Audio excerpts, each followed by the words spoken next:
Greetings of the day to our esteemed chief guest, dignitaries, delegates, executive board members, faculty members, and our dear students. It is indeed a great pleasure to welcome you all to the inaugural ceremony of the 5th edition and the second virtual edition of Shri Shri University International Model United Nations. But before we move ahead, to greet you all to SSUIMUN 2022, we have prepared a short video for you. I request Mr. SM Gulrez Usmani to play the video. So let's have a look at it first.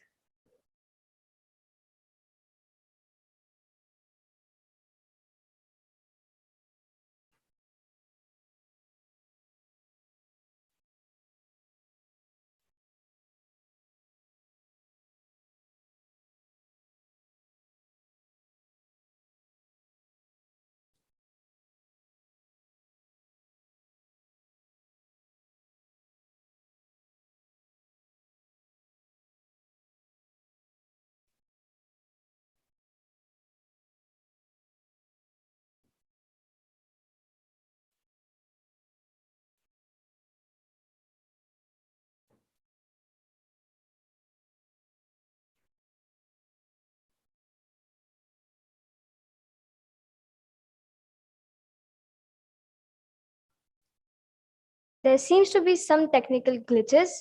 We apologize for the delay. The video will be played shortly.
We are really sorry for the technical glitches.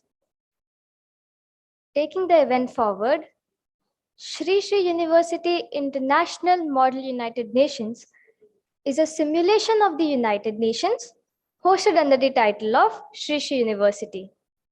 Ever since its foundation in 2017, we have carried the passion and the potential to stand out in this world.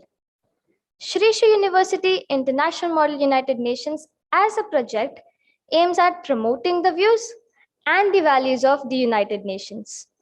The aim of SSUIMUN has always been to provide a holistic learning environment by enabling the students to evolve as leaders through simulating the roles of member state representatives of the United Nations who will be debating and suggesting solutions for a better world.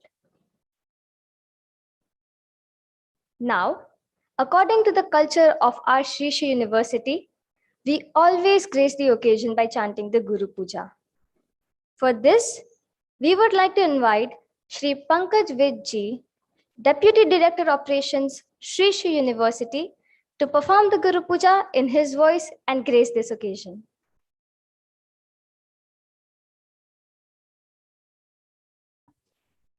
Good morning, everybody. Good day.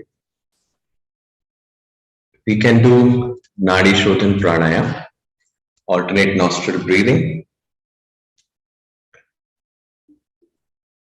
Forefinger and middle finger just touching in between the eyebrows. And with the ring finger and thumb, alternately we'll breathe in and breathe out. We breathe in from the left nostril, hold, breathe out from the right, breathe in from the right, breathe out from the left. Keep doing it. Alternately, breathe in and breathe out. We breathe in from the left nostril, hold, breathe out from the right, breathe in from the right, breathe out from the left. Keep doing it. Alternately, breathe in and breathe out. We breathe in from the left nostril,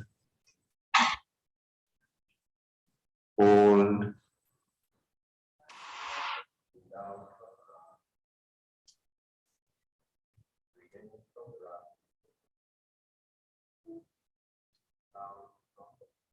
relax, विश्राम करें.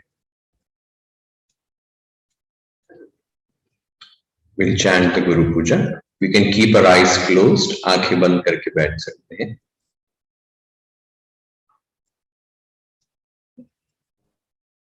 सदा शिव समारंभां शंकराचार्य मध्यमाम् अस्मत् श्री गुरु पर्यन्तां गुरु परंपरा.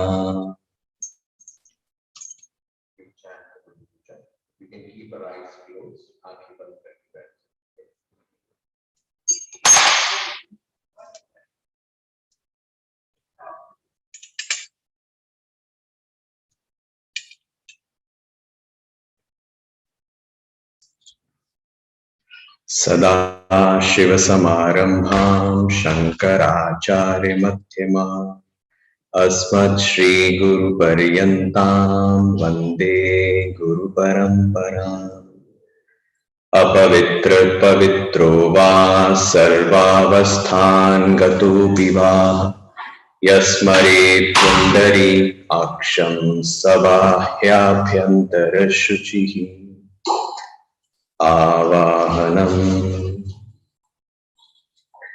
नारायणं पद्मभवं वसिष्ठं शक्तिं च तत्पुत्रपराशरं च व्यासं शुकं गौडपदं महान्तं गोविंद योगीन्द्रमथास्य शिष्यम् श्रीशङ्कराचार्यमथास्य पद्मपादम् च हस्तामलकम् च शिष्यम् तं त्रोटकं वार्तिककारमन्यान् अस्मद्गुरुं सन्ततमानतोऽस्मि।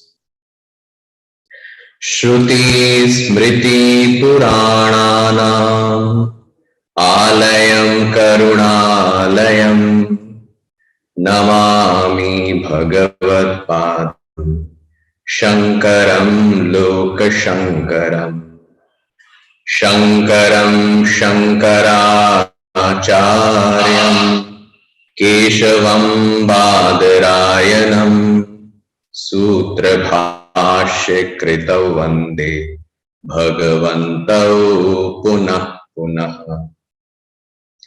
यद्वारे निखिलानिलिम्पपरिषत् सिद्धिं विधत्ते निशम् श्रीमत्श्रीलसितं जगद्गुरुपदं नत्वात्मतृप्तिं गताः। लोकाज्ञानपयोदपाटनधुरं श्रीशङ्करं शर्मदम् ब्रह्मानन्दसरस्वतीं गुरुवरम् ध्यायामि ज्योतिर्मयम्।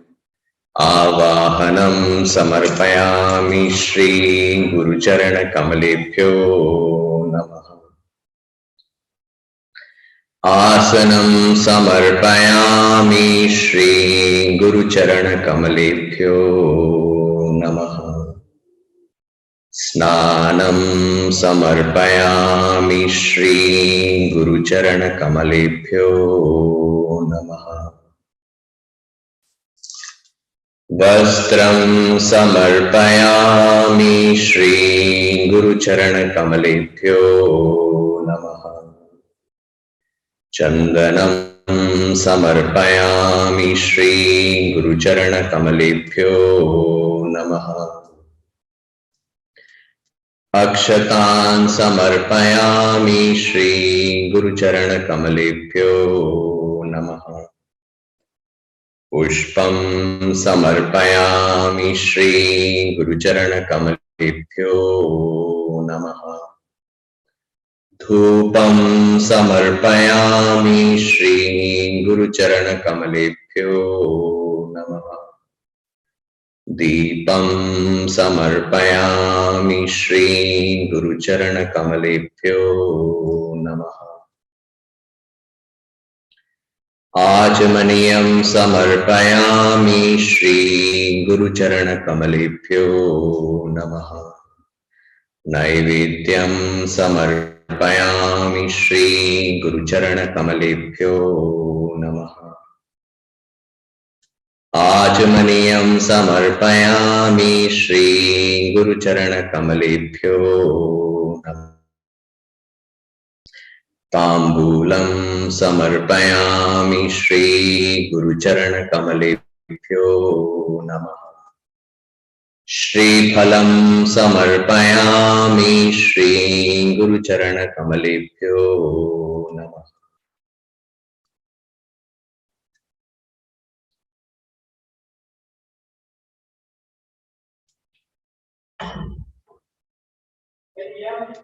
आरार्तिक्यम्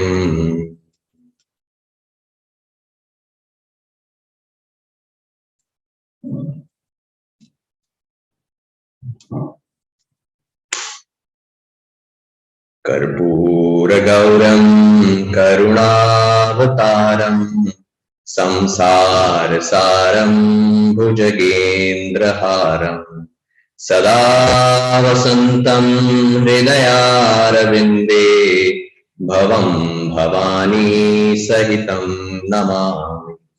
आरार्तिक्यं समर्पयामि श्री गुरुचरणकमलेभ्यो नमः। आचमनीयं समर्पयामि श्री गुरुचरणकमलेभ्यो नमः। पुष्पाञ्जलिम् गुरुर्ब्रह्मा गुरुर्विष्णुः गुरुर्देवो महेश्वरः गुरोः साक्षात् परब्रह्म तस्मै श्री गुरवे नमः। अखण्डमण्डलाकारं व्याप्तं येन चराचरं तत्पदं दर्शितं येन तस्मै श्री गुरवे नमः। श्रीब्रह्मानन्दं परमसुखदं केवलं ज्ञानमूर्तिं विश्वातीतं गगनसदृशं तत्त्वमस्यादिलक्ष्यम् एकं नित्यं विमलमचलं सर्वधी साक्षिभूतं भावातीतं त्रिगुणसहितं सद्गुरुं तं नमामि। अज्ञानतिमिरान्धस्य ज्ञानाञ्जनशलाकया चक्षुरुन्मीलितं येन तस्मै श्रीगुरवे नमः। पुष्पाञ्जलिं समर्पयामि श्रीगुरुचरणकमलेभ्यो नमः।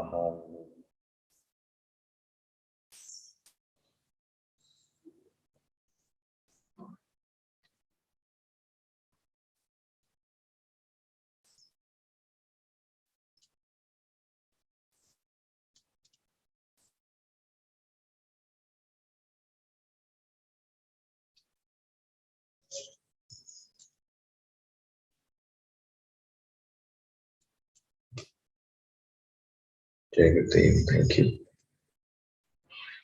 Thank you, sir, for such a blissful start. With the blessings of our Guru, we would like to move forward. It is with great pleasure that I invite the person who mentored us in every step, our Honorable Captain Chandrasekhar Panda, sir, Director of Student Affairs, Sri Sri University, for the welcome address. Sir, the virtual floor is yours. Jai Gurudev, thank you. Thank you, sir, for such a blissful start. With the blessings of our Guru, we would like.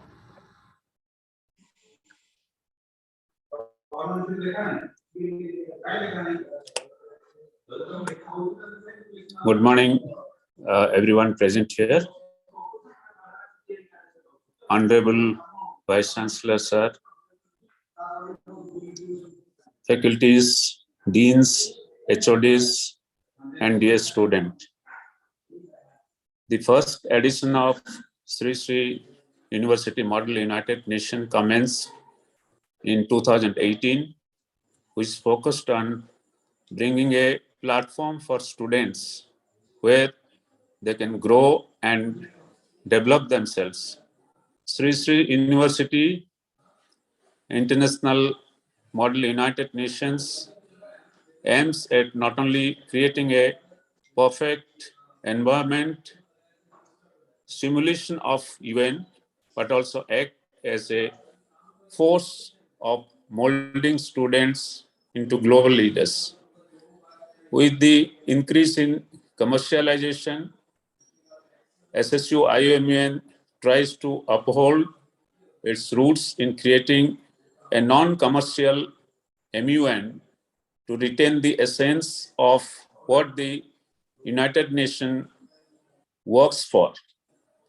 Students from all around the country and other nations participate to make this event a success by debating over various world issues for committees like UNGA, SOCHUM, UNCTAD, UNSC, and AIPPM, that is All India Political Party Meet, etc. With an experienced executive board from various parts of the world, the SSUIMUN is a value-driven conference and one of the best conferences in the Eastern Circuit of India. Students from across the SAARC region.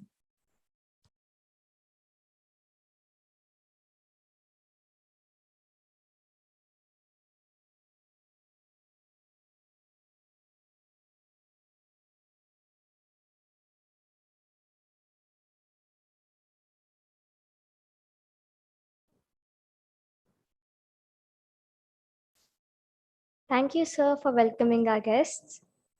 Taking the event forward, trees. They are a sign of long lasting growth, trust, and power. And so, with the hope that our event, Sri Sri University International Model United Nations, will always be under the shade of the guidance of our honorary chief guest, Dr. Gauri Shankar Gupta, I request to Mr. Kaushik Yamineni, Ms. Shrim Sharma, and Ms. Mansha Singh to plant a sapling as a token of respect and felicitation for the esteemed dignitary. Now, I request our chief guest, Dr. Gauri Shankar Gupta, for the virtual plantation, for which I request Ms. Shrim Sharma to felicitate.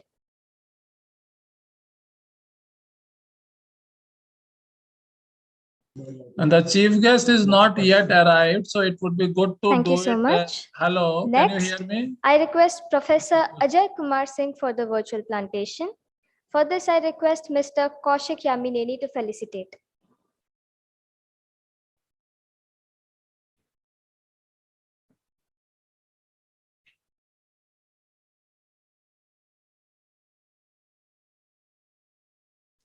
Thank you. Lastly, I request Shri Narendra Lambaji to do the virtual plantation. For this, I request Mansha Singh to felicitate.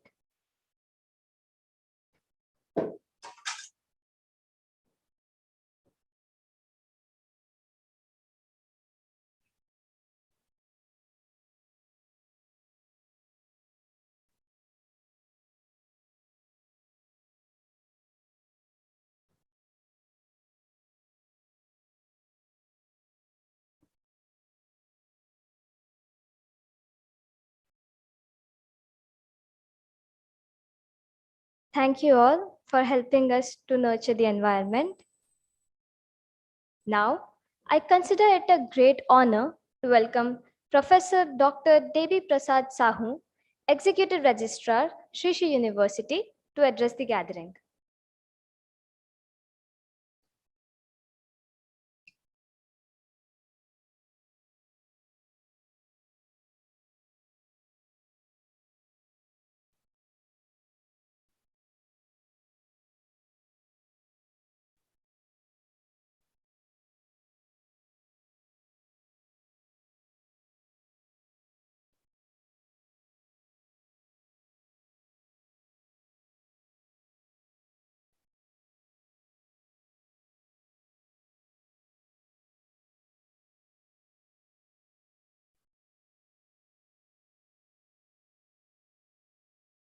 You have requested whom to speak? Can you repeat that?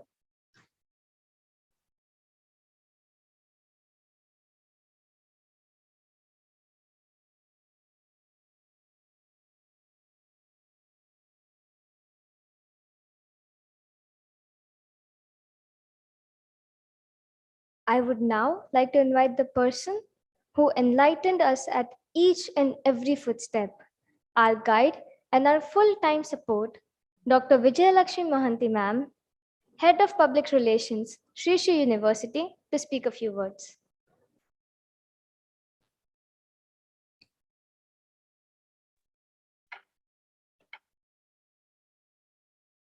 Jai Gurudev, good morning. Esteemed Chief Guest, Dr. Gauri Shankar Gupta ji, eminent diplomat of the country, globetrotter.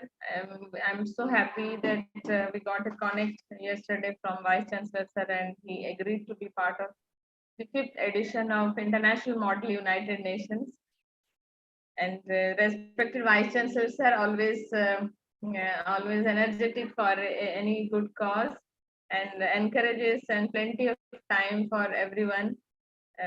We are really happy to get your encouragement, sir. Executive Registrar, sir, Professor Devi Prasad Sahu, sir, Director Operations, Gaurav Verma ji, all my esteemed colleagues who guided the students to reach the new height of this 5th edition. Mrityunjay ji, Pankaj ji, Kaushal, and there are 65 student members led by Kaushik and Jisan, Srim, and all the members who have gathered here, and the delegates who have come here, the participants, and my faculty colleagues and guests. There are a few alumni also who have joined. I see the students who have organized, grown the IMUN have also been joined. So hearty congratulations, Team International Model United Nations, for successfully conducting 5 IMUN consecutively, and this time for last 2 times virtually and successfully, with increased number of participation every time. I remember first time it started with along with Oran, and no, together all the students have grown it together, and gradually it is growing big every year. For me,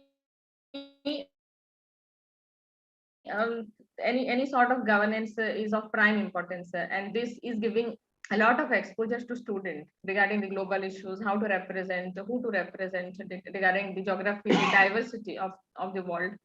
And this participating in such event is of great importance to not only the participants but also to the organizers, and also to many faculty, because the issues are ever new.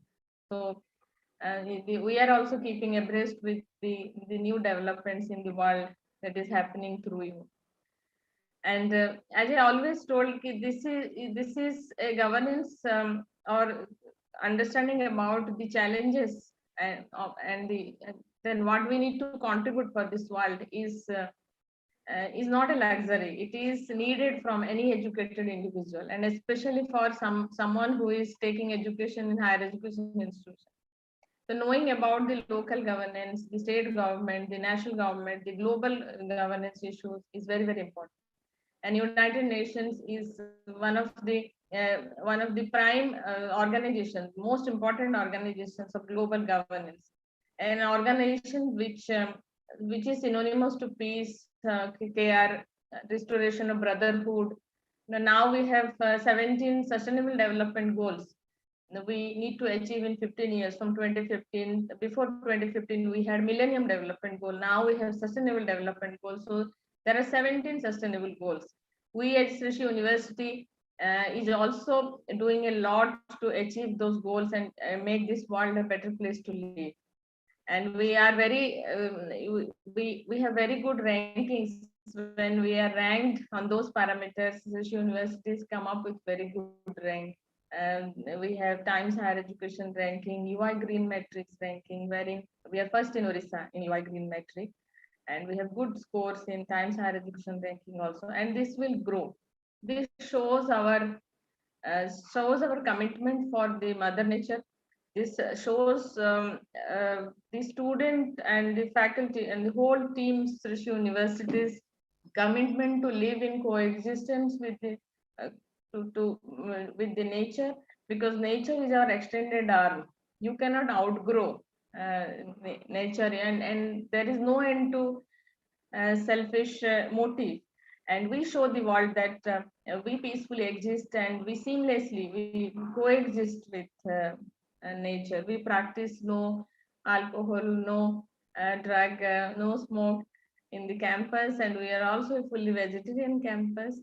So we not only do these activities, we also show through our behavior every day.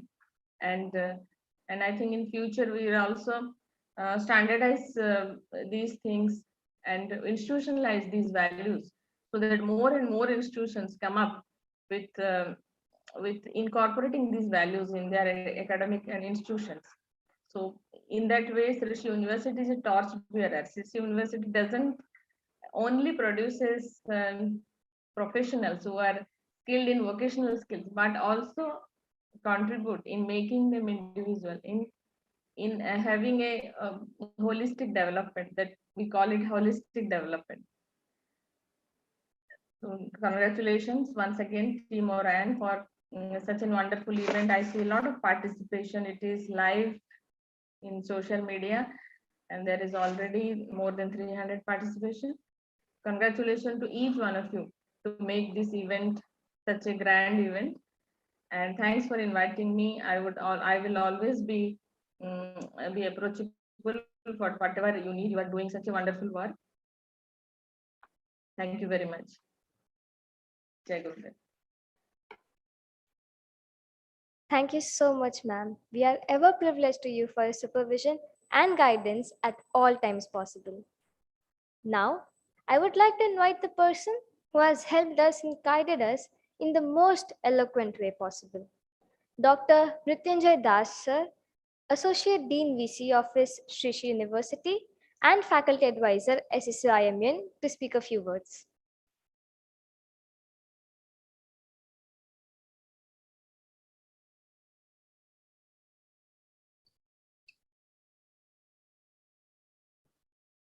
Please unmute yourself, Dr. Das. Please unmute yourself.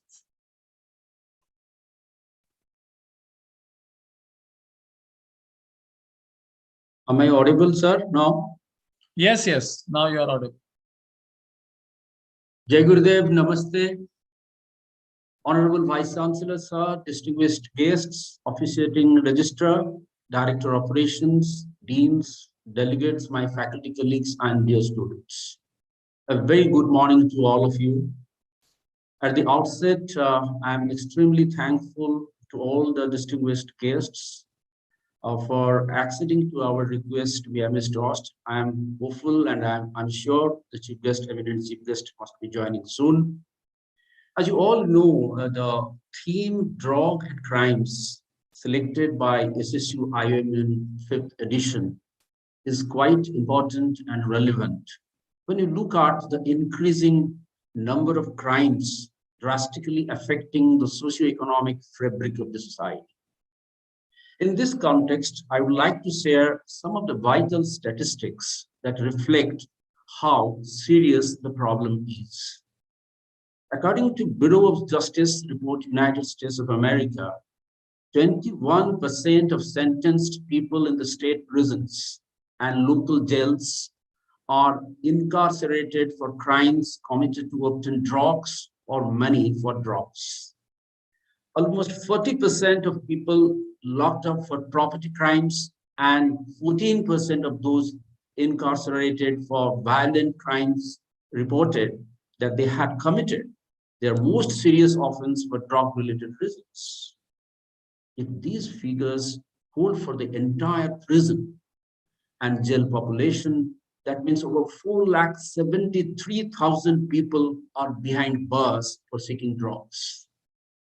The crux of the problem lies with the fact that with increased drug abuse, delinquency rate, drug addicts commit more crimes to meet their requirement of acquisition of drugs. It appears like a vicious circle of poverty, drug addiction, and crime. And I believe time has now come to repose faith in the proverbial saying, prevention is better than cure. And this calls for creating greater awareness at different levels of the society to promote prevention for making this world a better place to live in, where peace, love, tranquility reign supreme. True to the spirit of the United Nations, SSUIMUN is committed to foster a constructive forum for open discussion and debate on complex global issues, including international peace and harmony and economic and social progress. I'm sure during these 3 days, there will be a lot of meaningful, productive deliberations, which will definitely be an intensive, immersive experience for all the participants to develop an understanding and deeper knowledge on current global issues, improve critical thinking, and explore fruitful resolution of complex global issues with a pragmatic and human approach. Once again, I extend my sincere thanks to Honorable VCSR and Chief Guest and all the eminent guests and participants for their gracious presence and participation. I wish the SSUIMUN 5th edition a great success. Thank you. Thank you all.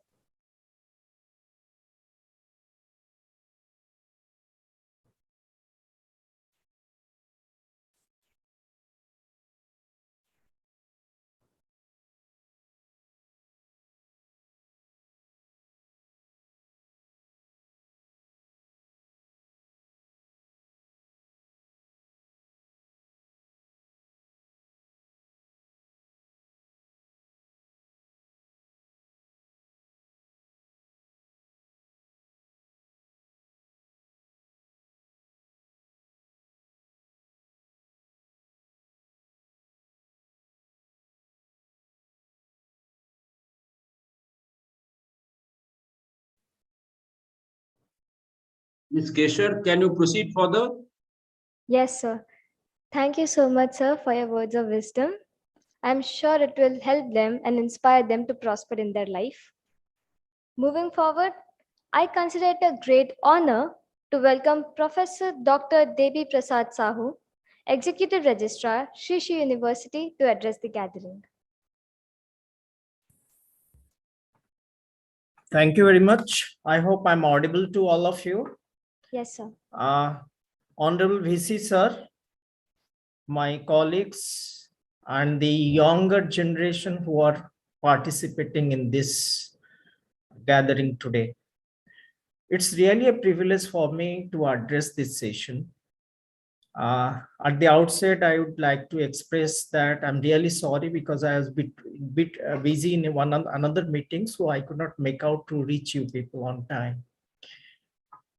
When I look at the youngsters with a great vision in front of them, and vis-a-vis the environment in which we are grooming them, I personally find we are doing something different from what other universities doing. And the initiative taken by SSUIMUN is something unique, which is aligned with the international forums, and it is almost like equating us what is expected by the world for tomorrow.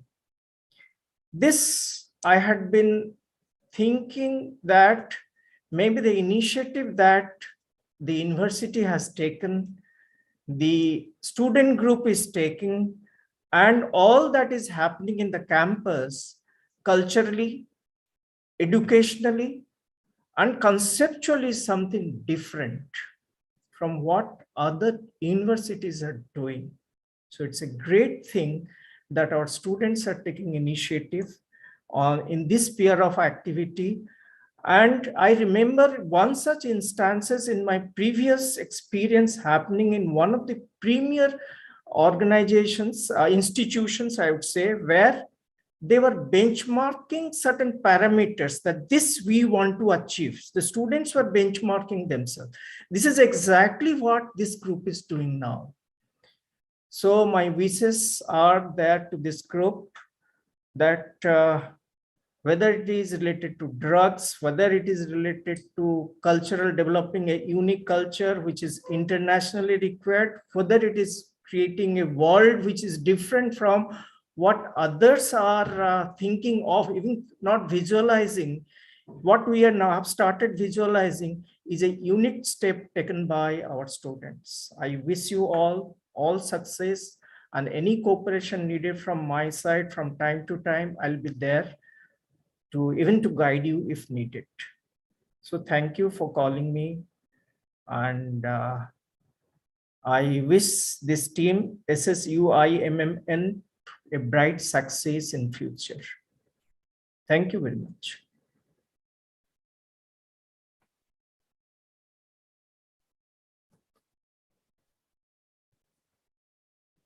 Thank you so much, sir, for your inspiring words.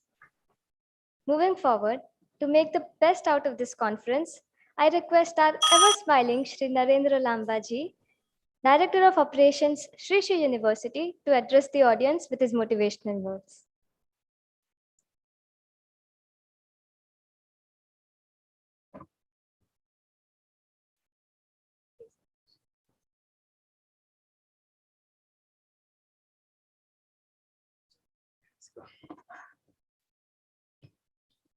Thank you, Kesar. Om Namah Pranavarthaya Shuddha Jnanaikamurtaye Nirmalaya Prashantaya Dakshinamurtaye Namah.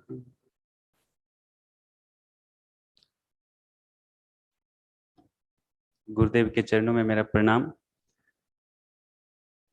and namaste to all the dignitaries who are present and all the team members of Sri Sri University's Model United Nations.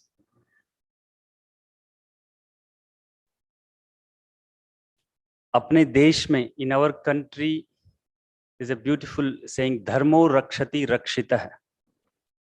जो धर्म की रक्षा करता है, धर्म उसकी रक्षा करता है. ये सेंटेंस कहां से आया? इसका जड़ है योग और इसकी देन रही है हमारे देश से निकले हुए वेद. तो जब जिसका जड़ें इतनी मजबूत हों तो उस धर्म को, उस न्याय की श्रृंखला को, प्रणाली को कभी कोई हिला नहीं सकता. कॉन्फ्लिक्ट्स क्यों पैदा होते हैं हमारे? जब तरह तरह के मन में तनाव होता है तो वहीं से कॉन्फ्लिक्ट्स निकलते हैं. जब तनाव को ही खत्म कर सकते हैं तो कॉन्फ्लिक्ट अपने आप खत्म होने लगते हैं. सीधा कहते हैं ना, पेड़ पे सीधा फ्रूट पे पत्थर मारने से बात नहीं बनती है. कभी कभी डाली पे पत्थर मारते हैं तो फ्रूट भी सेफ रहता है और वो नीचे ठीक से गिरता है. ठीक ऐसे ही इसका जड़ें कॉन्फ्लिक्ट की किधर हैं?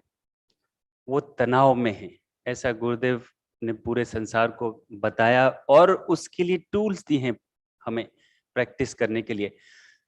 जब हमारा जीवन का आधार, लंगर योग के सिद्धांतों पर टिका रहता है, तब सारी श्रृंखलाएं ठीक से काम करती हैं.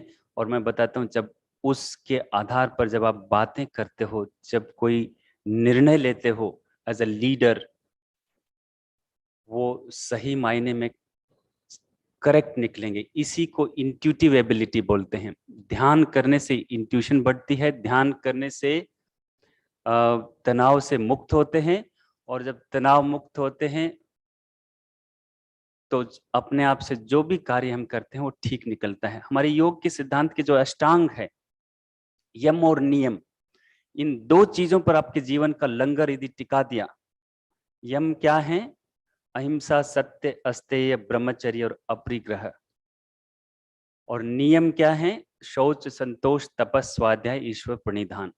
ये पांच और पांच, इस 10 चीजों पर यदि हमारे जीवन का लंगर टिका है तो हमें कोई इस सत्कर्म करने से पीछे नहीं हटा सकता.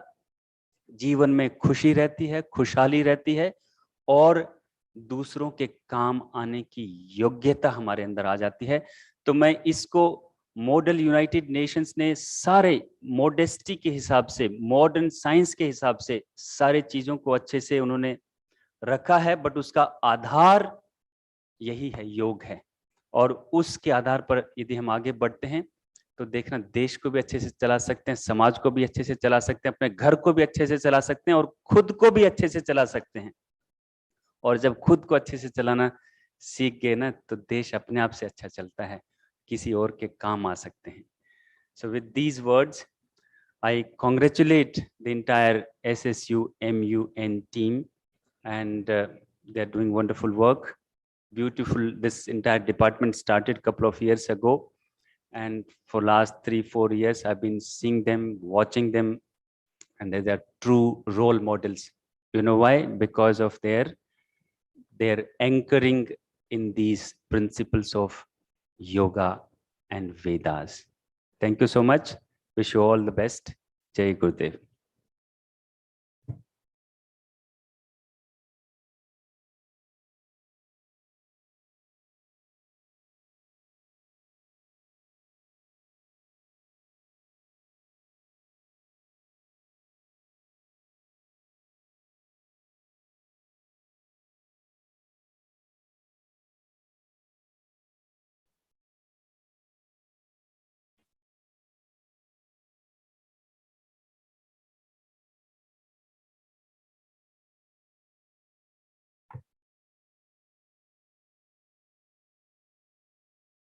Thank you so much, sir, for such an inspiring talk. It was full of knowledge and experience.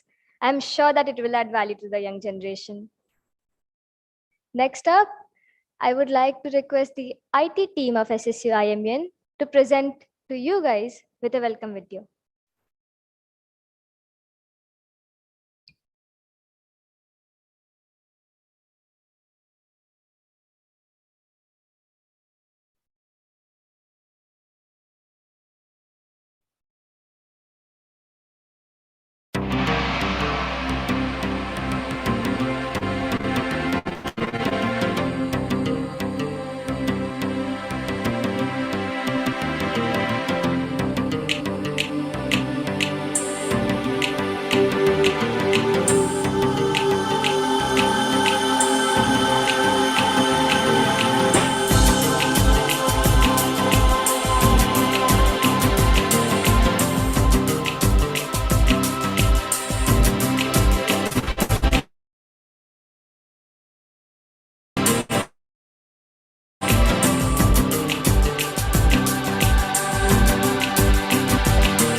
It was such an amazing video. This is surely the era of technological advancement. It made us feel like we are here in offline mode. Thank you so much, PR team. Now we have our Honorable Chief Guest, Dr. Gauri Shankar Gupta with us. Dr. Gupta, served as India's ambassador to Mongolia, Hungary, and Bosnia and Herzegovina, and as High Commissioner of India to Trinidad and Tobago. Also in Commonwealth of Dominica, Grenada, and Montserrat.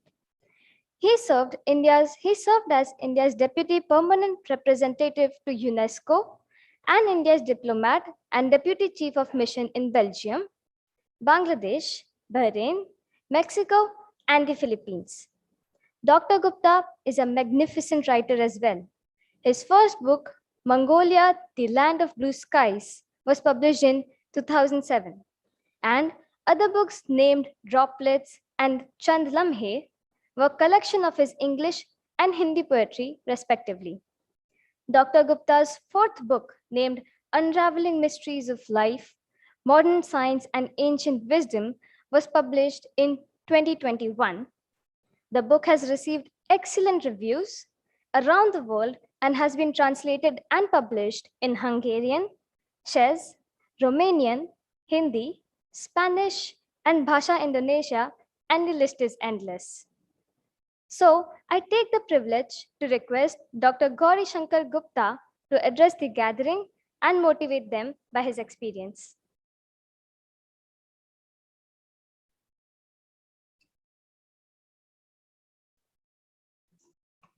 Please unmute yourself, Dr. Gauri Shankar Gupta ji. Please unmute yourself.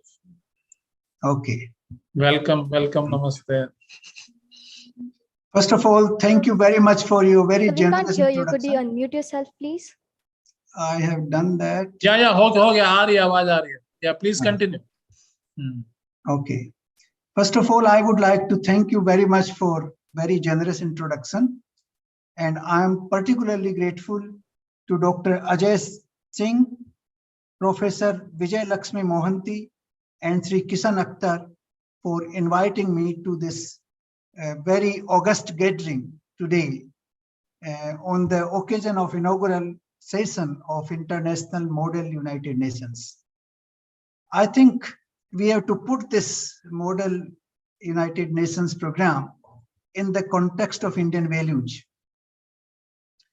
Now, so I would like to begin with a very ancient Indian sloka to give a perspective to United Nations and its activities. Ayam nij paroveti ganna laghu chetsam udar charita nam tu vasudhaiva kutumbakam. Ayam nij paroveti, this is mine and this is yours. This kind of thinking is for those who have laghu chetsam, those who have very, small mentality, who have mean mentality. Udar Charitanam, those who have higher thinking, who have a greater vision, for them Vasudhaiva Kutumbakam, the whole earth is one single family. So this was the concept propounded by our ancestors thousands of years back in time. They always thought that whole earth is one single family, and they always wanted that we work in a very harmonious way, in a way that we support each other and we live with each other. Linked with is another concept of modern science, which talks about exploitation of nature. Now, this word looks very strange to me and to many writers, that how do you exploit the nature? Nature is your mother. Nature is nurturing you, and you are trying to exploit that mother. That looks very strange. So this is what we are doing. The very famous books written called Exploitation of Nature, and we talk about exploitation of nature. So with this perspective, I would like to put the United Nations program in what you call the context of the Indian philosophy and Indian thought. Now, as we know, the United Nations the current body was set up in 1945 on the ruins of the Second World War. And in that, the Second World War realities were reflected. Basically, the United Nations has the following important organs. The annual General Assembly. General Assembly is the body of all the member nations, which are 193 as of today. When it was set up, it was 51 in 1945. But today there are 193 members of the United Nations. So that is the body of all the member states. Then there is a Security Council, which is composed of 15 members. 5 members are permanent, and those 5 members were actually put into that place on the basis of realities that prevailed in 1945. So those members who played an important role in the Second World War, they became permanent members, and 10 members are elected. And India is one of the elected members currently, and India has been elected on many occasions in the past. But we are not a permanent member as of now. The reforms of the United Nations have been on an agenda for the last almost 30 years. The pace has been very, very slow. They are not recognizing the claims of the new emerging countries like India and Brazil. So those are the issues which are being blocked by the 5 permanent members because they have a veto power and they don't want to lose their prowess in the international affairs and give space to the new emerging powers like India. But that is a different issue. We will not go into detail of that issue today. We will talk about United Nations role in general. The third is the what we call ECOSOC, that is United Nations Economic and Social Organization. Now that looks after various economic and social issues, including the issues of poverty, deprivation, and actually the sustainable development concept also comes under the purview of ECOSOC because that is also an issue concerning economic and social welfare of the nations. And then there was a trusteeship council which has been wound up now because that was a temporary body. And we have what we call the court, the International Court of Justice at The Hague, that is also part of the UN main body. Then we have Secretary General of the United Nations, presently Antonio Guterres from Portugal is the Secretary General. He is now in his second tenure. The 2 tenures are allowed maximum, 4 years each. So he is in the second tenure of, I think, 6th year now in the UN system. Now, that is the general framework of the United Nations.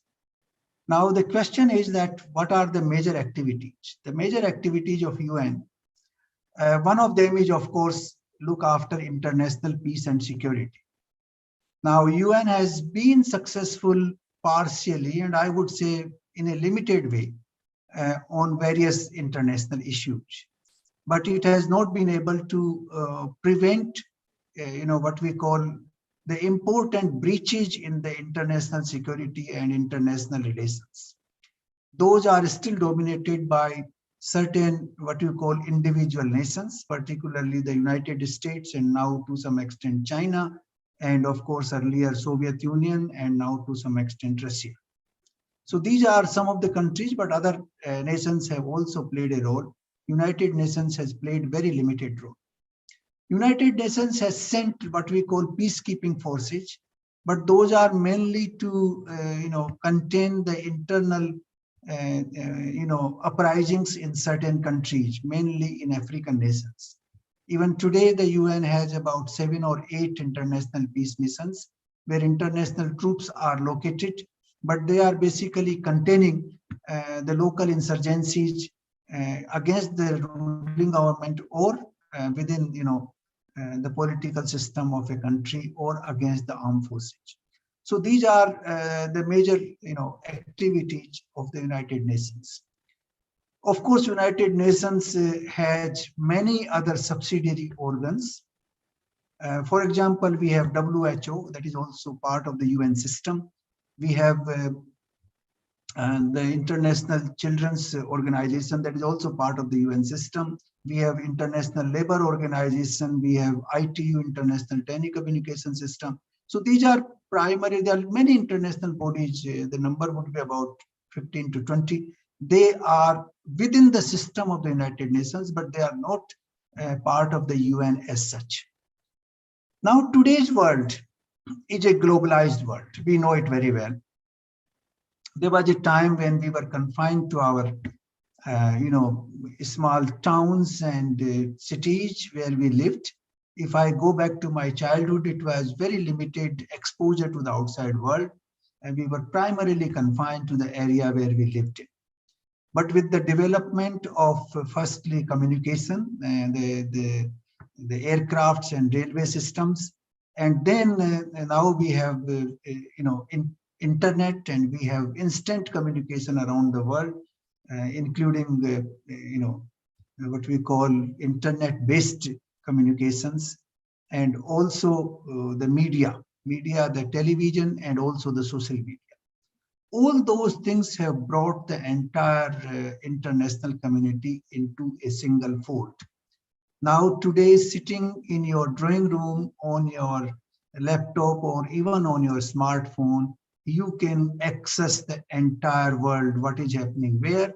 You have access to all the data, whether they are institutions anywhere in the world, whether they relate to any conflict, whether they relate to the media, whether they relate to music, whether they relate to sports, whether they are relating to the film industry, whether they are writers, whether they're writings of those of those individuals and institutions. You can access anything sitting in your drawing room, on your laptop, or on your smartphone. So the world is really globalized. And that is the significance. Our ancestors knew this long time back, that the world is one single entity. And in fact, if you look at the definition of Brahman in the Upanishad, it says that universe is nothing but an expansion, or what they call it, Vyakt form of the Brahma itself. The word Brahma, if you notice, it has its origin in the Sanskrit root Briha. Briha means expanding infinitely. That is the meaning of Briha. And the Brahma word comes from there, the power or the consciousness which can expand infinitely. Even the modern science has today accepted that the world is still expanding. The universe is still expanding because the distance of the stars is still increasing. So that fact has been established by the modern science as well. So what I mean to say is that our ancestors, even in the what we call Vedas and Upanishads, had realized this reality. They knew this reality, that the whole universe is merely an expansion of the consciousness of the universal, what you call single, you can call it corpuscle, because in the Big Bang theory, they call it corpuscle of energy, but I would call it a single atom of consciousness. Now, the single atom of consciousness has expanded into this universe, and therefore universe is completely interdependent. That is where UN is very important, but UN has failed because the member nations, some of those nations have not been very helpful in the functioning of UN. So now I'll talk about little bit about model United Nations and the problems we face today. The first problem we have in the United Nations today is the realities of the world today are not reflected in the decision-making apparatus of this body. Whether it is the UN Security Council or whether other organs of the UN, this reality is not reflected. The reality has to be reflected. The UN Security Council needs to change. It has to expand and include the new players and exclude those players which have become irrelevant. That is the first point where we have failed completely and where we need to work very hard. The second point, the UN conventions have not been implemented in letter and spirit in most places around the world. Let us take the case of sustainable development. Now, sustainable development, of course, the word sustainable is a new word. But in ancient Indian literature, we always say that we have to live with the nature in harmony. That Prakriti or Purus dono milke rahein. That is the whole concept. दोनों में एक संवाद हो, दोनों के बीच में एक मिलन रहे, दोनों एक दूसरे का ध्यान रखें. That was the main concept. And in fact, I was just listening a few words at the end of the last speaker's talk on yoga. Actually, the yoga means that you become one with the rest of the world. And that is what yoga is, that you and the entire universe become one single entity. So the question of you and me disappears. We all become we. And that is what the Upanishad literature tells us, that we should treat this whole universe as with one single entity, and we should not distinguish between me and you and somebody else. Then only we can prosper together, we can move forward. Now, in the field of sustainable development, where there have been a lot of efforts, in 1974, the first convention was held in Stockholm. That was the first major convention on what you call sustainable development. And thereafter, we had Rio Earth Summit in 1992, after the report of the World Commission on development and environment. After that report, the first major summit was held in Rio in 1992. And then there have been Rio plus 10 in Johannesburg, Rio plus 20 again in Rio. Then there was Sustainable Development Summit in New York in 2015. Before that, there was a Millennium Summit in New York in 2000, when the new millennium started. And we have many targets and many declarations. We have this Paris agreement on containing the emission of these what we call greenhouse gases in the atmosphere, but none of them have actually worked. If you look at the emissions, they are increasing every day. If you look at the pollution in the water bodies, that is increasing every day. If you look at the waste material which we are creating in different countries, you would be surprised that every single individual, if you take the population of approximately 8 billion individuals in the world today, you multiply it by 2.4, and you will find the amount of solid garbage we are creating every single day. So you can imagine the amount of garbage we are creating in the world, and the amount of garbage ultimately which is going into the water bodies and the oceans. This is only the solid garbage. Then there's a liquid garbage which comes from various factories, which comes from drainage system, which come from sewage and all that. And then there is a air contamination which goes into the air. So you can imagine all this is going to actually destroy the nature. We are playing havoc with the nature, and UN has not been able to do much about it. That is one area I can tell you. The other area, for example, presently we are having a serious problem in Ukraine. The Ukraine wants to become NATO member, and Russia has its security concern. They don't want NATO forces to be right on their border, and particularly in Ukraine, because Ukraine was traditionally a part of Russia. So all that is causing a tremendous pressure, and people are talking about a war in Europe. Some people are even inflating it, saying that it could be a third world war. I don't think it will take that form. But the problem is that UN has been completely not effective in doing anything on this. The talks are between Russia and America directly, so to some extent the European Union is active, to some extent other players are playing the role, but UN itself is completely ineffective in this role. If you go back a little bit in time, you have seen the situation in Afghanistan. UN is committed to the human rights. UN is also committed that the women in the world should get their proper right and place in the society. Now, with the rise of Taliban in that country, the women are considered not only as second-grade citizens, they are considered like commodity. And the women are bought and sold there. They are misused in the society, and UN has been completely ineffectual. They've done nothing about it. It's a problem where an organization based on background of terrorism, based on repression of women, has completely taken over control of a country, and UN has been completely silent. This has happened many times in the past. If you go back to situation in Libya, you go back to situation in Iraq, you go back to situation in Syria, UN has not been able to play any important role in any of these important events in the recent history of mankind. So that is where I would say that the UN, though it's a very important organization, I do not mean that we should dismantle this organization. I mean, we need to strengthen this organization. We have to work for it. Firstly, we have to change the power structure. Second, we have to provide enough finances.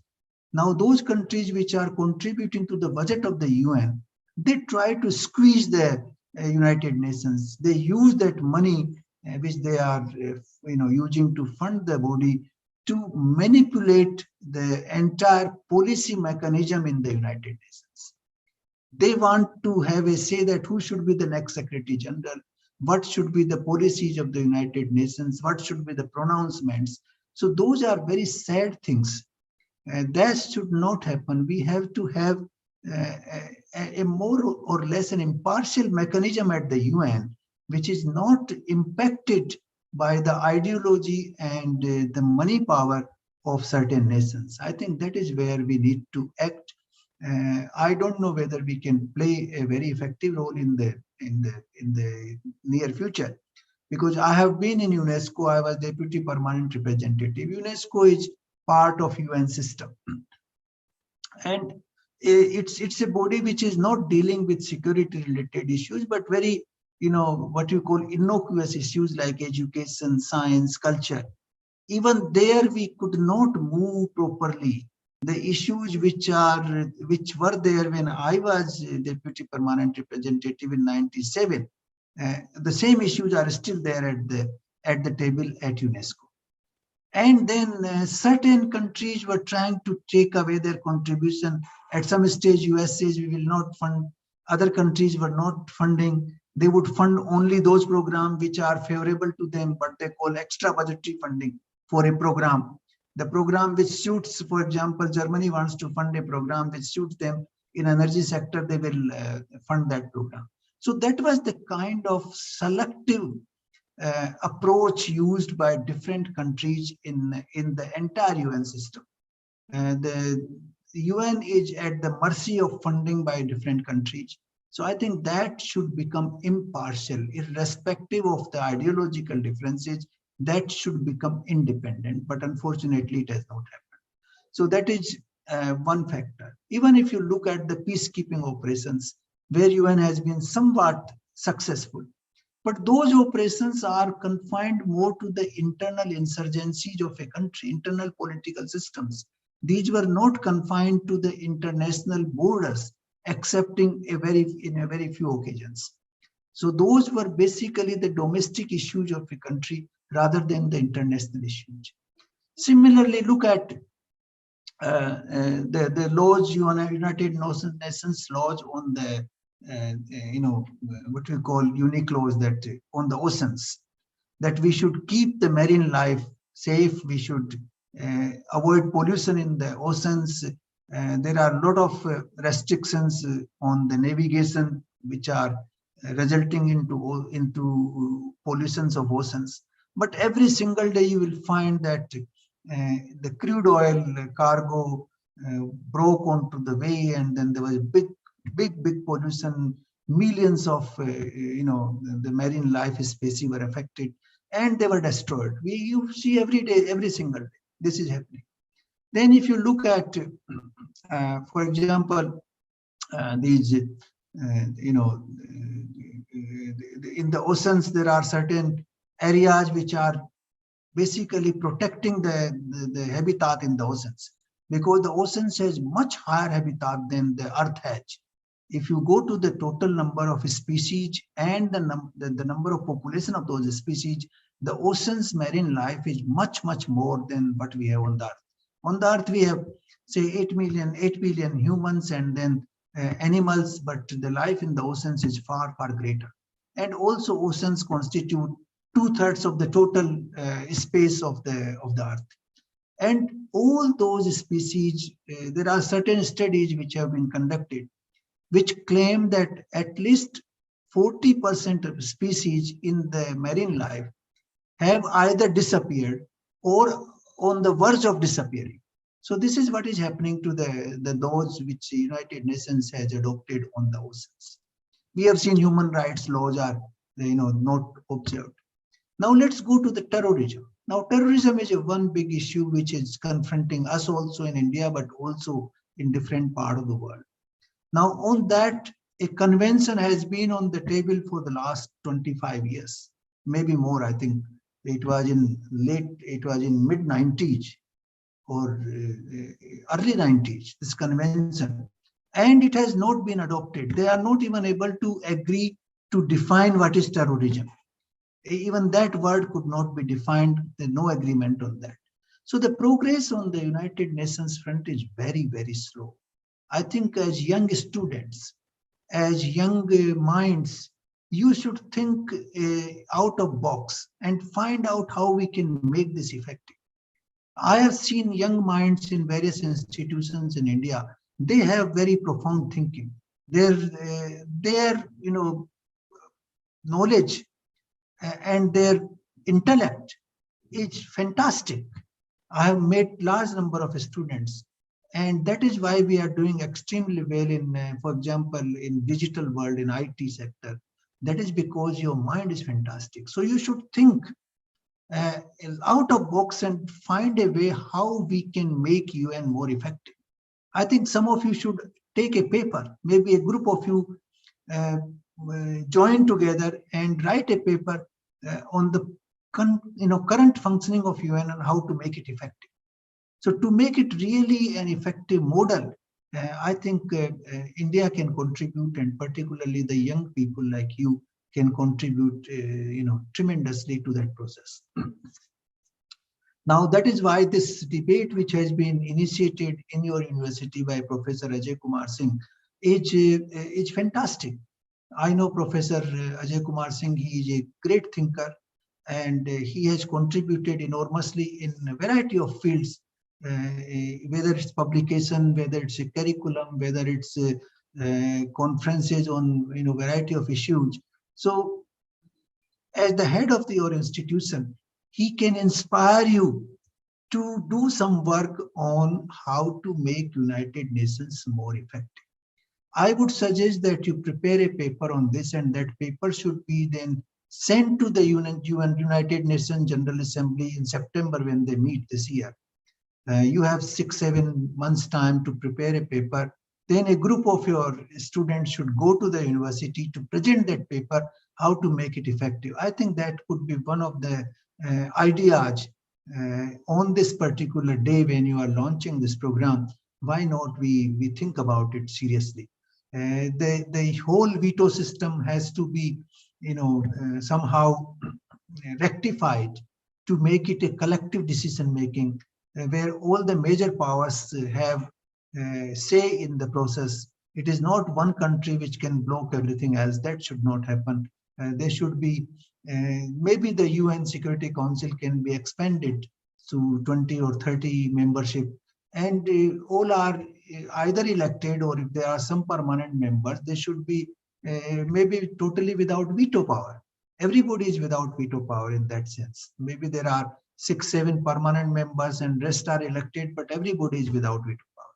So I think a new thinking, you should go into the details, read the effectiveness of the UN system. In my view, since I have been an insider, I have been, as I told you, in UNESCO. I have attended meetings of many UN bodies around the world, and I found that they are talking shop. They talk a lot, they come out with great declarations, they manufacture fantastic documents, and ultimately they gather dust.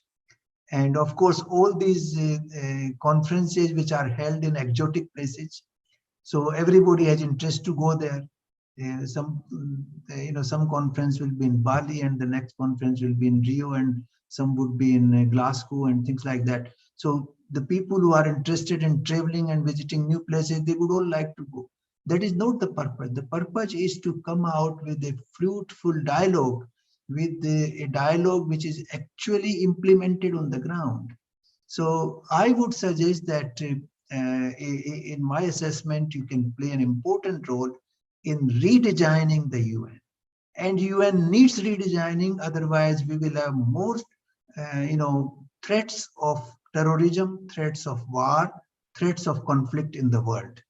And all those things will be dealt with arbitrarily. Now China is becoming an important power, and they are also dealing with things in a very arbitrary manner. For example, there's a dispute on certain islands. They are called Paracel Islands between the Philippines and China. The court, International Court of Justice in The Hague, gave a decision on that, and China is, openly violating that decision. They are not honoring that decision at all, and nobody is able to tell them that you should honor. Look at this coronavirus problem that originated in China, in Wuhan. They did not even allow an investigation into that problem, into Wuhan laboratory where it originated, how it originated, so that we can prevent this kind of things happening again. That kind of intransparent system in China, where you have access to no information, you are not allowed entry into any institution, and the press is very delicately controlled. There's no judicial system, there is no media. That kind of system can create more problems for the world in the coming years. And that is why we need a more transparent UN, because the rising China will create what you call an intransparent system, where they will create new areas of conflict, as they have done on our borders. Of course, they have done in South China Sea, and they are also doing with some other countries in different way, whether it is through economic powers, what we call debt trap, and then we call economic the colonization of certain countries. I think those are the issues which are the issues of the future. The economic colonization of small countries, the debt trap for small countries, bribing the rulers, and then directing them to adopt a particular policy. And these are the new methods of diplomacy which China has been adopting. And these need to be countered at the United Nations level. They cannot be countered at a country level. So I think we have new challenges which we are going to face in the world.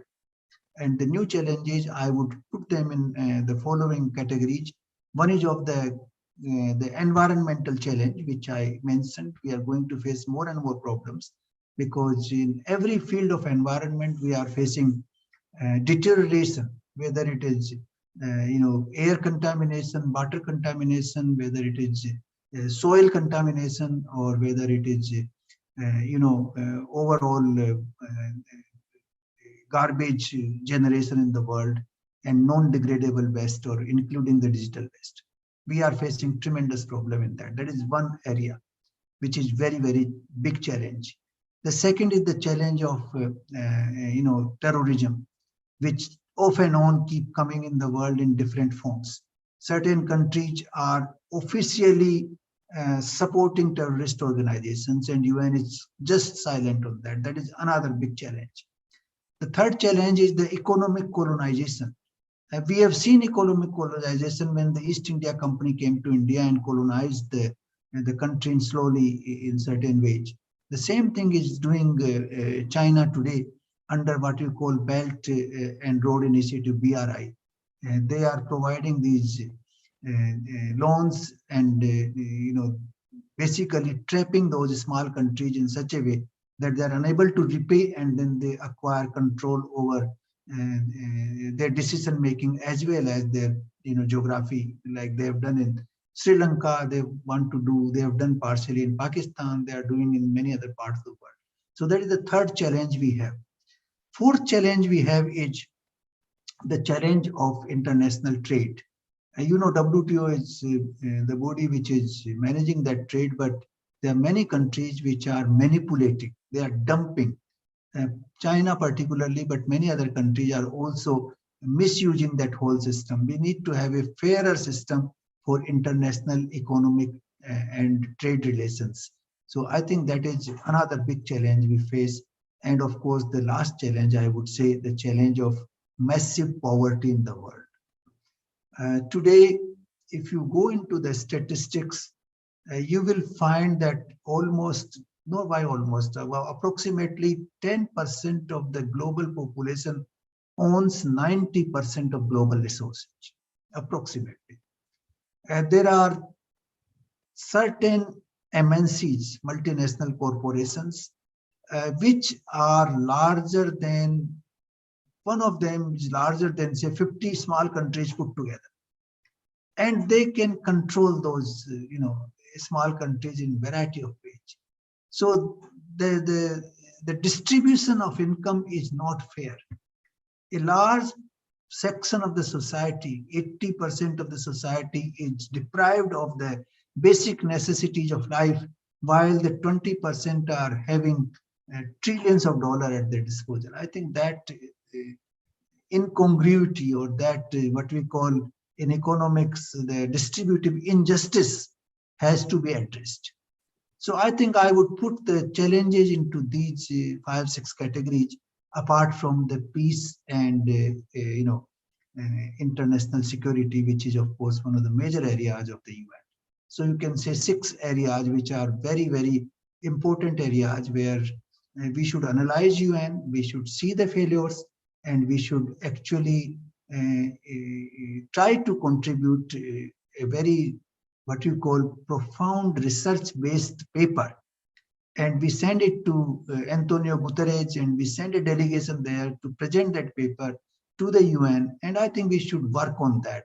And if that paper has some good ideas, that could also be presented in other important capitals of the world, and to bring a population, what you call, to generate awareness for the change in the system. So I would stop here. And if you have any questions, of course, I'll be happy to answer. But before I conclude, I would again like to wish you the very best in your careers, very best in your personal life. I'm sure you will do extremely well. You have joined an institution which is, I call it spiritual, but it is not really spiritual in the sense which it is understood outside. Actually, spirituality is the greatest science you can imagine. That is my viewpoint. And that is also, I have reflected in one of my books, that if you want to understand the deepest science, then you have to understand the greatest spirituality, the deepest spirituality, which is enshrined in the Upanishad and Bhagavad Gita. So I think I would like to conclude with the following verse. Om Sarve Bhavantu Sukhina, Sarve Santu Niramay, Sarve Bhadrani Paschantu, Ma Kaschid Dukh Bhag Bhavet. Thank you very much. Thank you very much, sir, for giving us such an insightful talk. We will surely abide by your words. And I'm sure that your words of inspiration will motivate the young generation to excel in their lives. Now, taking the ceremony forward, to establish the essence of grace and gratitude within us, I request our most inspiring dignitary, our Honorable Professor Ajay Kumar Singh, sir, Vice Chancellor, Shri Shri University, to address the audience. Thank you very much. Namaste. It is noon time now. Good afternoon.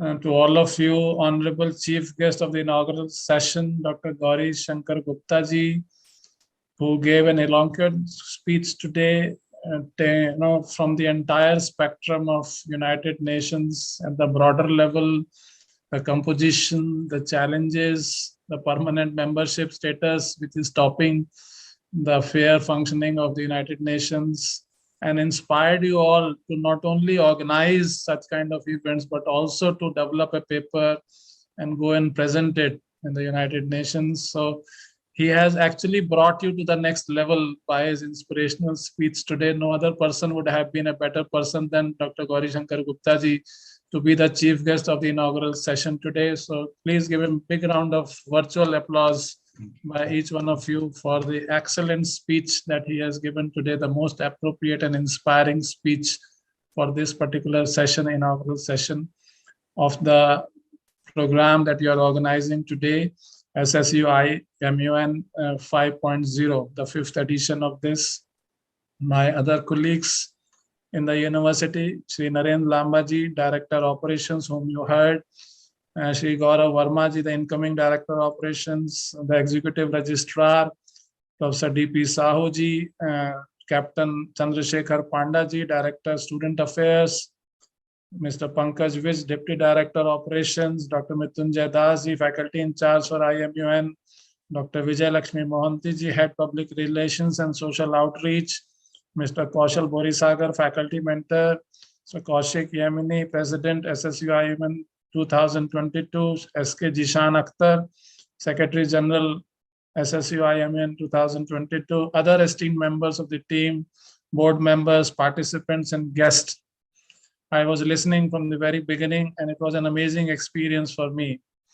However, the journey of Model United Nations in Sri Sri University commenced in 2018, and that is how this is the fifth year of this. This provides a platform for all of you students that you can grow and develop yourself as a global citizen.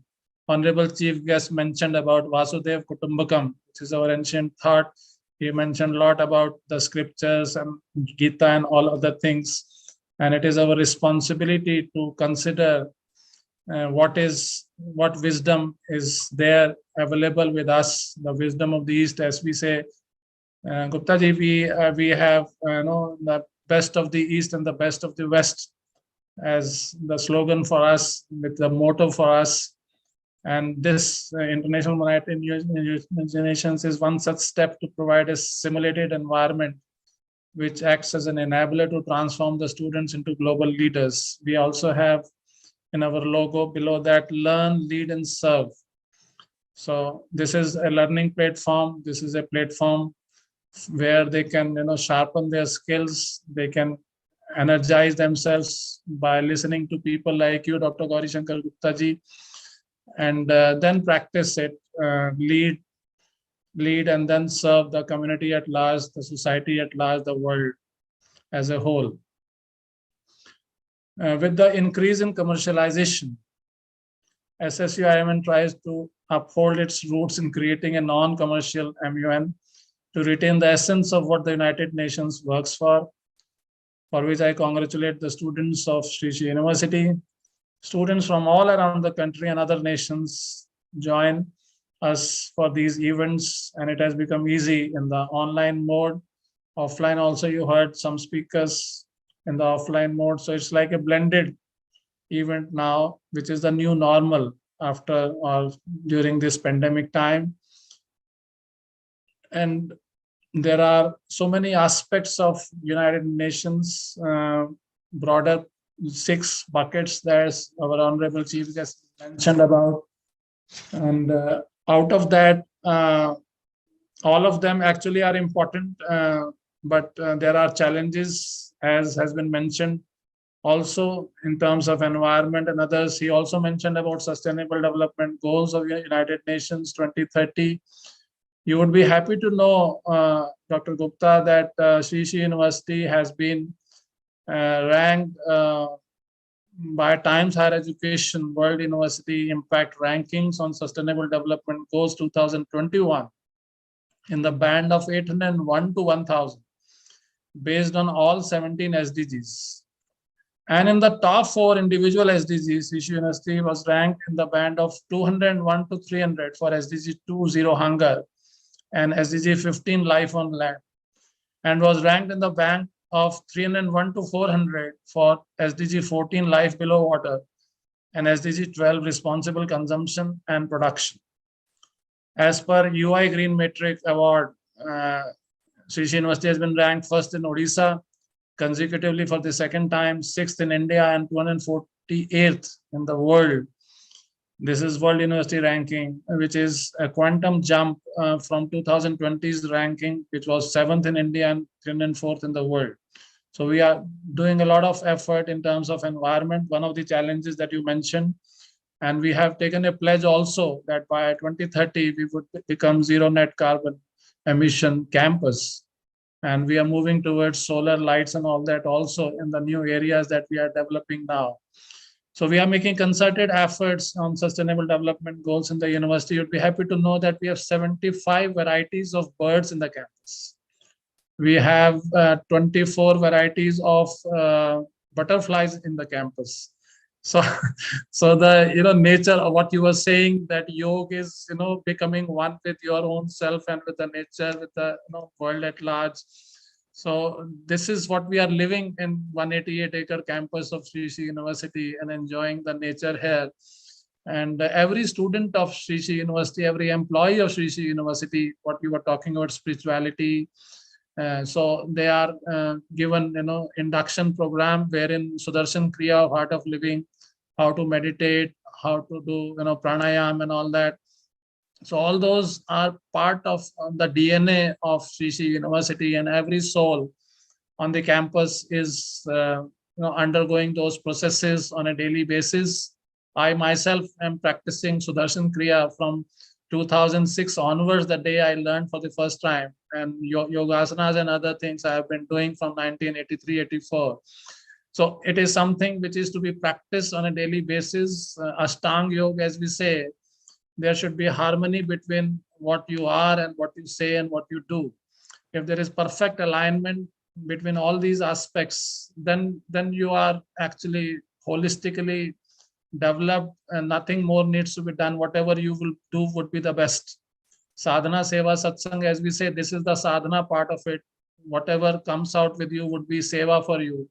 And if you keep good company of people, satsang, if you are in company of good people, the problems that you have listed for this, this MUN, the 5th edition, which is about drug abuse and all that, would not be a problem. Although it is a complex phenomena, the main theme they have kept, Guptaji, is about the drug abuse and crime, which has various social, cultural, biological, geographical, historical, and economic aspects. The disintegration of the old joint family system, absence of parental love and care in modern families where both parents are working, decline of old religious and moral values, etc., lead to a rise in the number of drug addicts who take drugs to escape hard realities of life. So drug use, misuse, or abuse is also primarily due to the nature of the drug abuse, the personality of the individual, and the addict's immediate environment. With most drug users being in the productive age group of 18 to 35 years, the loss in terms of human potential is incalculable. The damage to the physical, psychological, moral, and intellectual growth of the youth is very high. According to estimates in India, by the time most boys reach the 9th grade, about 50% of them have tried at least once of the gateway drugs. According to the survey report by Ministry of Social Justice and Empowerment, Government of India, on the extent and pattern of substance use in India 2019, 16 crore people, 14.6%, between the age of 10 and 75 years are users of alcohol, and out of them 5.2% are alcohol dependents. About 3.1 crore individuals, 2.8%, are cannabis users, and 72 lakh, 0.66% people suffer from cannabis problems. Overall, opioid users 2.06% and nearly 0.55%, which is 60 lakhs, require treatment services health. 1.18 crore, that means 1.08%, are current users of sedatives, non-medical use. 1.7% of children and adolescents are inhalant users, and as compared to adults of 0.58%, nearly 18 lakh children need help for inhalant use. It is estimated about 8.5 lakh people are injecting drugs. And in the election of Punjab, this is one of the important agenda items or part of the manifestos or Sankalp Patras of the political parties. They have mentioned to remove this problem from Punjab. So that has gone to that level, that has become part of the manifestos of people. So what is alarming is the number of suicides due to drug abuse and alcohol addiction has more than doubled in the last decade in India. In the year 2010, 3,343 cases of suicides were reported, and the number increased to 7,860 suicides in 2019. So as I mentioned to you, Punjab state government commissioned a drug abuse study in 2015. It found that 230,000 people in the state were drug users. That translated to 836 drug users per 1 lakh people in the state. The all India number is 250. So that is the difference between India average 250 and 836 per lakh for 2012, according to the Ministry of Social Justice and Empowerment. Even the figure of 250 drug abusers per lakh is very high when compared to other countries. So Punjab has the largest percentage of population that is using drugs for most drug categories. I'm not going to the details of those drug categories, but it is suffice to say here that this is something which is like killing the future generation of a country.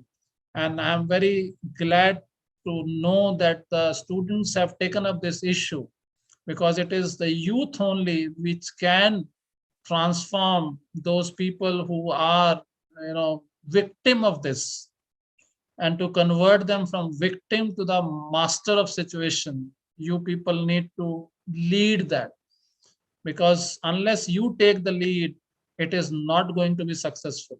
You have to lead from the front in solving all the problems of the world. Don't think there is only one problem that you have to solve.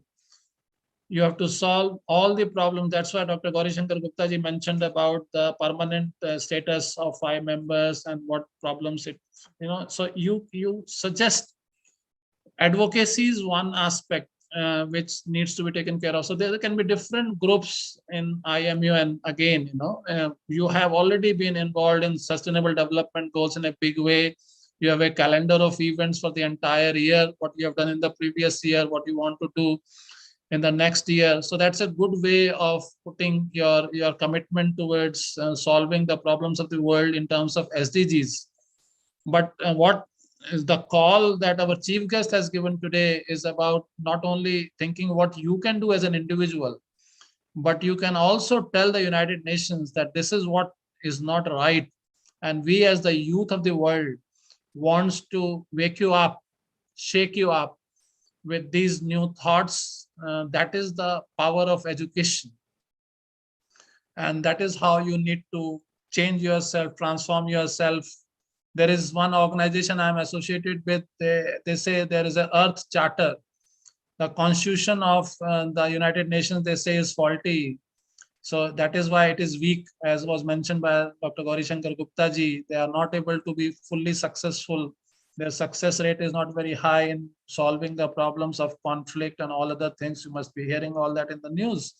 So what is the alternative of that? One is that we improve the United Nations system. Other is that we create a parallel system which is more powerful and stronger. So there's another lobby which is actually working to create a new world order which takes care of the problems of the world. So there are different thoughts, schools of thoughts, which are simultaneously working. But for you, what Dr. Gauri Shankar Gupta ji has mentioned, you must take it very seriously and take it forward. That would create a new paradigm for IMUN and Sri Sri University and those who are associated today. I'm very glad and congratulate to all of you for organizing this, and thank you for inviting us, for sharing with you some of our thoughts with you. You are the hope for the future. You are the future, and you have to take care of the future. This world will not be sustainable unless you make it, different ways of doing things. There are so many reports. I can cite you so many reports. World Council for Sustainable Business Development said that we are using, consuming the Earth's resources in a manner that requires 2.5 times resources of the Earth. And if we keep on doing that, then it is, so they have given a roadmap year by year, decade by decade, how by 2050, if we mend our ways of doing business by living, the way we live today, the way we consume, and all those aspects, very systematic ways of leading towards sustainable businesses and all that are also available by best of the companies of the world they have created, and how education institutions should perform, what role they have to play. There is another report for that particular aspect. So I urge upon you to take this mission forward more strongly, more intensely in the future. Thank you. Jai Gurudev, Jai Jagannath, Namaste. So much, sir, for giving us such an insightful and enlightening speech. Now, I would like to invite Mr. Kaushik Yamineni, President, Sri Sri University International Model United Nations, who has hemmed us over multiple editions, to come and address a few words to the audience.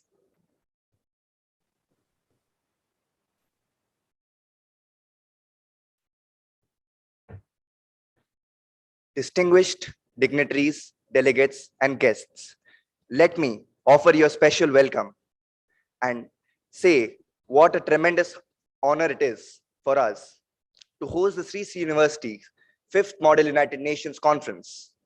I am both pleased and impressed to be surrounded by so many young, bright, inspirational people. And I would like to take the honor to tell the theme of this year, which is UNODC, to make the world safe from crime and drugs. This COVID pandemic has caused human trafficking to rise to unprecedented levels. And these levels have never been seen before. We at SSUIMUN were deeply moved by the statistic. Hopefully, our conference spreads awareness in young minds that we can unite against these heinous acts. So delegates of SSUIMUN, as young men and women, you hold the keys to the future. And I would like to tell you that our generation is the most connected to ever have lived. So these fantastic opportunities for engagement and empowerment. And I would like to just thank our mentor, Mr. Kaushal Borisagar, and our coordinator, Dr. Mrityunjay Sahu, and our Vice Chancellor. So with this, I would like to thank everybody for being here and thank you for your patience.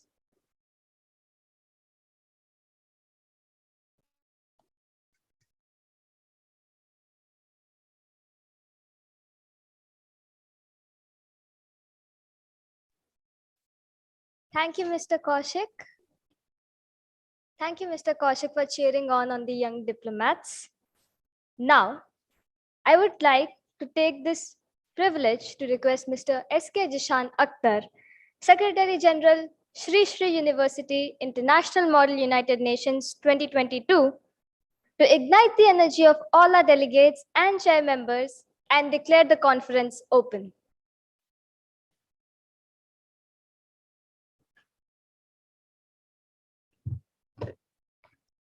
Thank you, Kesar. Good morning, ladies and gentlemen, the galaxy of intellectuals, Your Excellency, Chief Guest, Dr. Gauri Shankar Gupta, dignitaries, guests, and my dear friends. Today, I'm proud that I belong to a land which gave a mantra thousands of years ago. Sam gach dham, sam vadvam, sam vamanasi janadam. Today, in the 21st century, this mantra has become more important and more relevant.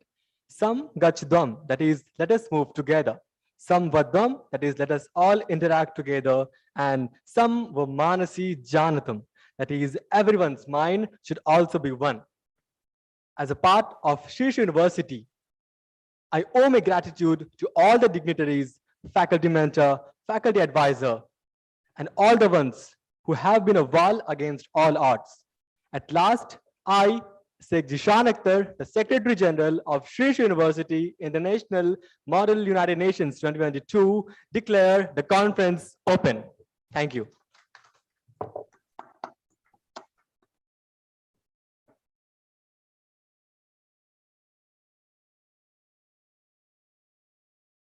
Thank you so much, Mr. Jishan, for such a wonderful start.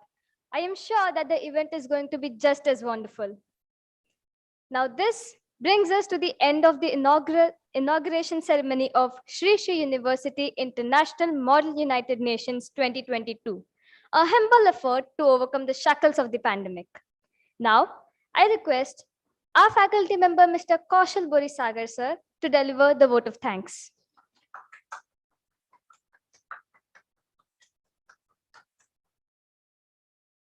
Thank you, Kesar. Thank you for giving this opportunity. I would like to congratulate first the entire SSUIMUN team to organize this phenomenal event. And this credit goes to all the core team members. And I would like to thank all the dignitaries over here. Dr. Gauri Shankar Gupta ji, thank you for giving your precious times and guide students by delivering your values. Our Vice Chancellor, sir, and ever inspiring personality of our university, Ajay Kumar Singh, sir. The sir who is always been a support with the students by providing them the facilities to execute all the tasks at the ground. Our DSS, sir, Captain Chandrasekhar Panda, sir. Registrar of Sri Sri University, Devi Prasad Sahu, sir. A ma'am who is always behind all the, we can say, a groundwork of our students, who always be there to guide students at every end. Since inspections of the SSUIMUN, Dr. Vijay Lakshmi Mohanty ma'am, ever smiling personality of Sri Sri University, and always be a guide in terms of spiritual values, Sri Narendra Lambaji.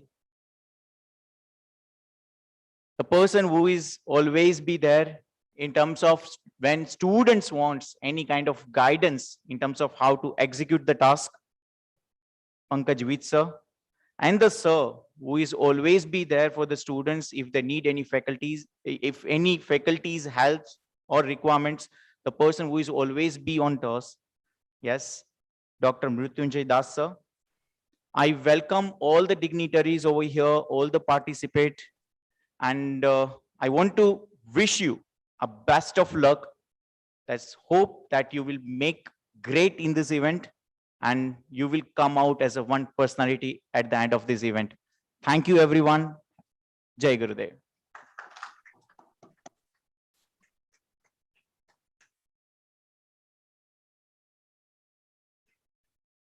Thank you so much, sir, for the vote of thanks.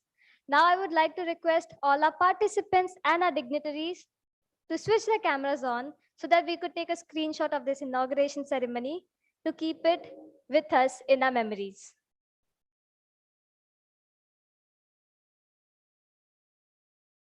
Kindly please switch on your cameras, everybody.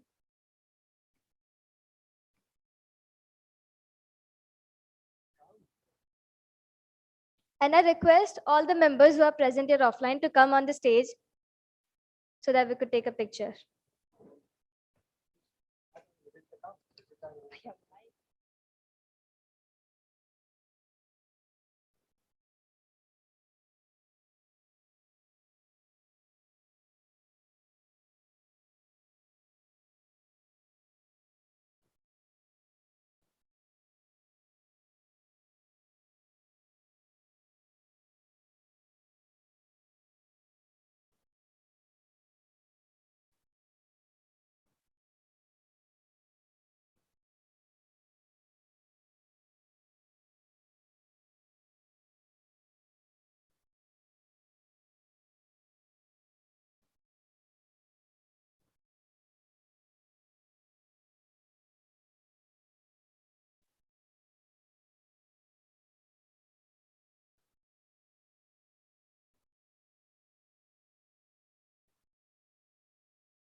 Thank you so much, everybody.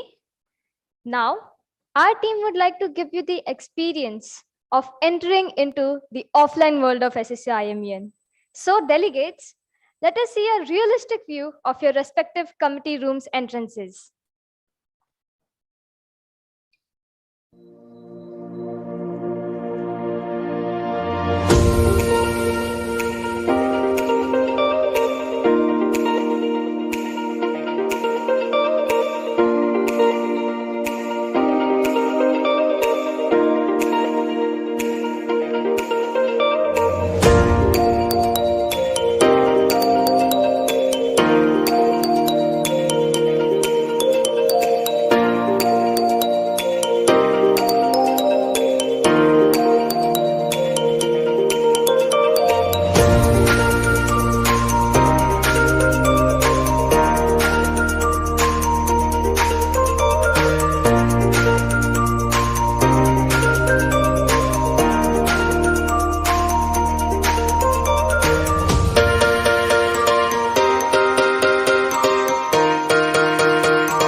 Now, I request all the delegates to start joining the link Sri Sri University International Model United Nations 2022 Committee Room.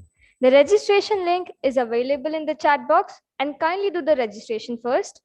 And if you have registered, kindly check the confirmation mail and start joining the meeting as soon as possible.